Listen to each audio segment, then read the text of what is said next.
Hi, I'm Michaela, and today I will talk about high-quality functional association networks inferred from single-cell RNA-seq and proteomics data.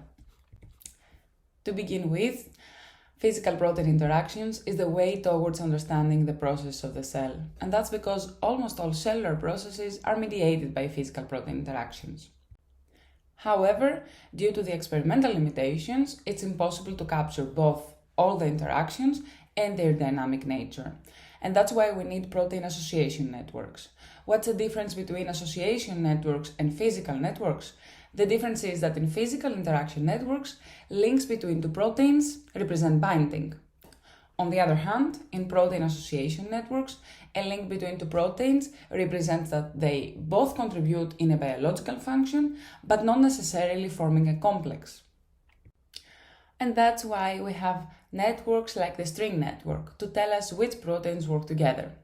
In this example, the string database offers links from multiple different sources, showing us how the proteins interact with each other.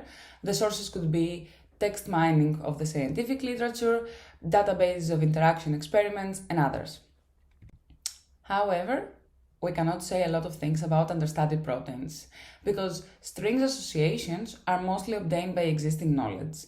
The high confidence associations are coming from text mining or the databases, and that already goes against the definition of understudied proteins, which by definition means that they don't have enough literature to study. But what is the solution? What is the most unbiased set that we have right now in our hands to use it so we can create networks that they don't have the literature bias? The answer that we gave is co-expression networks from large-scale omics data, and I will break that in two parts to explain what I mean. By co-expression networks, we have a key assumption. We assume that when two genes are functionally related, that means that they tend to have similar expression profiles across conditions. To explain that a bit more, it means that two genes tend to be present or absent together or in similar expression patterns across multiple conditions, and therefore we can create a network by saying that these two proteins are interacting, they have a link.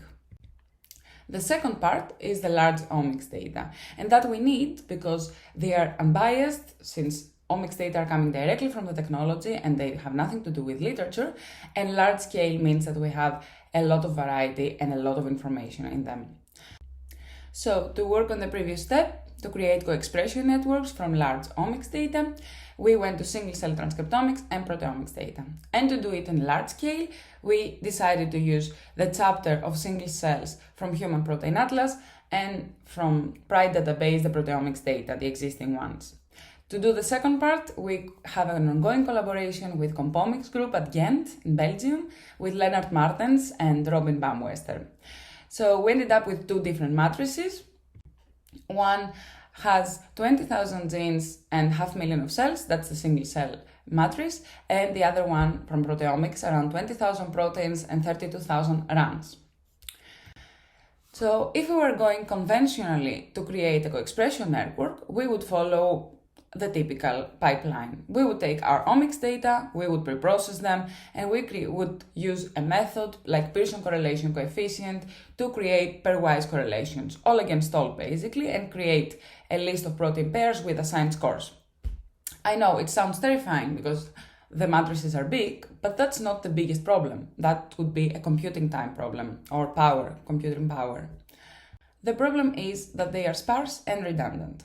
Why are they sparse? So, if we take the example of the single cells, we have a huge matrix where genes are expressed in different cell types. And if one gene is not expressed in a cell type, that means that it's not expressed in any cell state within the cell type. And that creates a lot of zeros.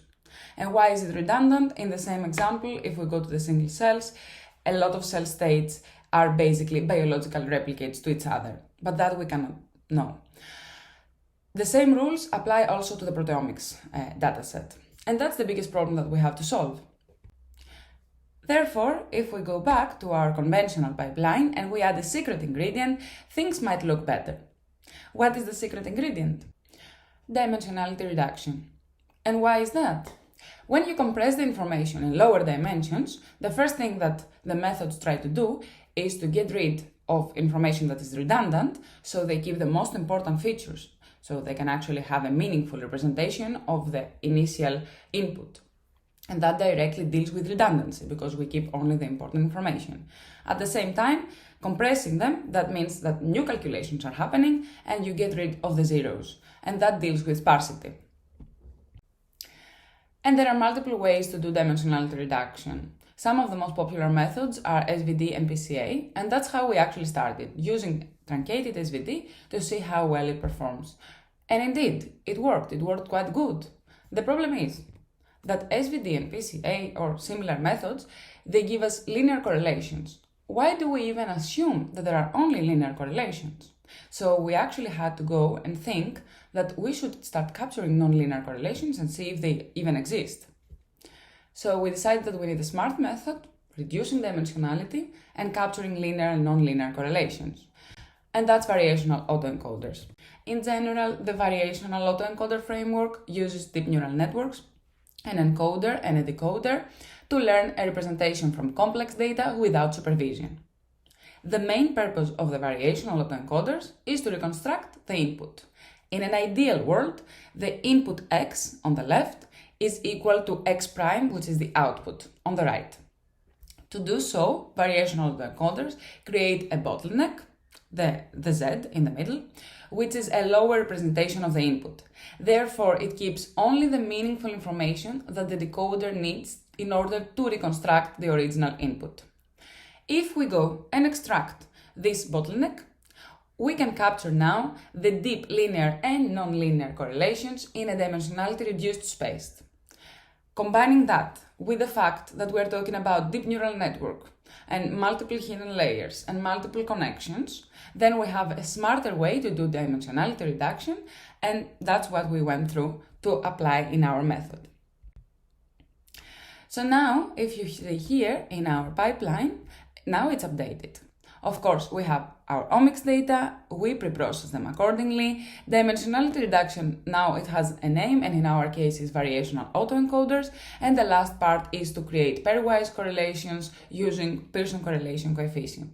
That outputs a list of proteins with an assigned score, showing the proximity of the two proteins in the latent space. The final step is to benchmark our results, and that we do against KEGG database to quantify how well the predicted interactions agree with what is known.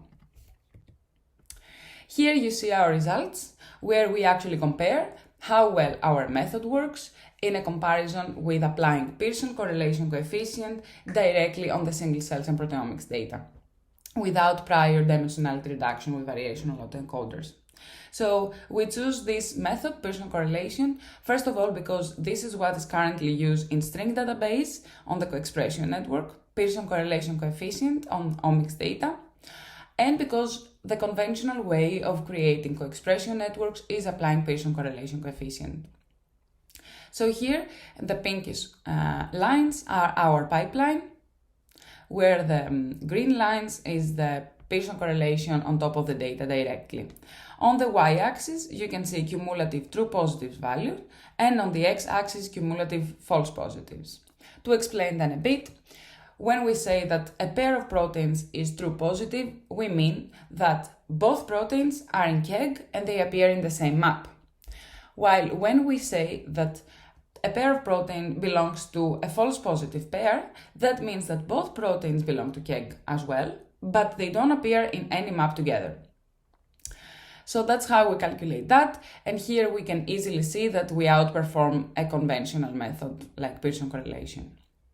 So this method has a name, and it's called FAVA. For those who don't know, it's a Greek food, and it comes from the fava beans as our logo. And in this case, FAVA stands for Functional Associations Using Variational Autoencoders. And FAVA is our pipeline that I showed you before, and is freely available as a pie.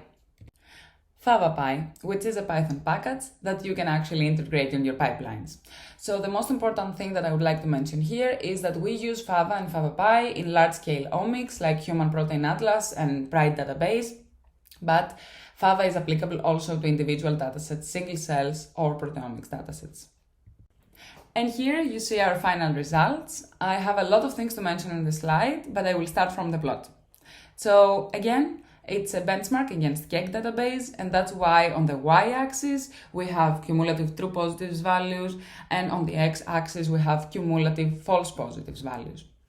Now we'll explain the lines, multiple lines in different colors, but it's easy to follow. So the dashed lines, they are the ones representing Pearson correlation coefficient without any other dimensionality reduction method before. And the continuous lines represent our pipeline, FAVA, with variational autoencoders. The green colors represent the single-cell dataset, and the blue colors represent proteomics dataset. The orange color is the combined network from single-cell RNA-seq and proteomics data. We combine these two individual networks by combining the probabilities of the protein pairs to be assigned to a specific score. The clear message here is that our combined network outperforms all the rest, because, as we expected, it is quite complementary single cell and proteomics. You can actually see it from the two curves where one goes to a plateau faster than the other and the other one keeps increasing. So the last thing that I would like to explain in this slide, and I would like your focus on it, is this QR code that you can see in the up corner. It will keep appearing for the next slides. I encourage you to scan it, and it says all about FAVA. As long as you have access to this video and to this QR code, I will keep putting, adding things interesting about FAVA behind this QR code, so you can always have access to our new information. For now, you can download the network. You can download the package, the FAVA package, by scanning the QR code, and you can find us on Twitter. Feel free to scan it, please. So here we go to very interesting results that we have, because the reason that we actually showed all of this and we're doing all of this is to manage to say something about understudied proteins. That was all about. And the question is, did we manage? I will tell you that we did. So the combined network that you are able to download from the QR code, as I told you, actually consists of almost 6 million associations from 19,000 proteins.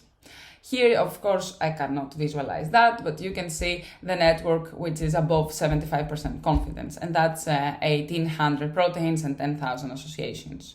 So this is the green part, and with purple we highlight the understudied proteins. So the understudied proteins are coming from a study from IDG, Illuminating the Druggable Genome, which is an NIH-funded consortium that they're dedicated to find new information about understudied proteins. And this is where we took the information from which proteins are classified as understudied and which are not. And I know that now is hard to follow. The colors are chosen as being colorblind, but now you cannot see them. So I encourage you to come and find me on my poster, where you can see closer the network. So either online, you can see the poster as a PDF, or the presentation if you are interested to listening everything again in a shorter version. But you can also just scroll on the PDF and see the network from closer, and some more details that you cannot see in the presentation. Or, of course, if you are physically there, come and find me on my poster. The number is L003, so you can see in real life the network, and we can discuss on top of it even more things. The last thing that I would like is to thank my lab, Jensen Lab, and specifically Lars Juul Jensen, who is my supervisor during all this. Our collaborators, Pau Pierre Lindeth and Compomics Lab, Leonard Martens and Robin Baumwester. And of course, our funding from Novo Nordisk Foundation, the Copenhagen Bioscience PhD program, and EMBO Fellowship Exchange for the short exchange that I went to Belgium to work with our collaborators, Compomics. Finally, I encourage you to scan our QR code, and of course, do not hesitate to contact me if you have any questions, either physically or through my email. And I would like to thank you for your attention.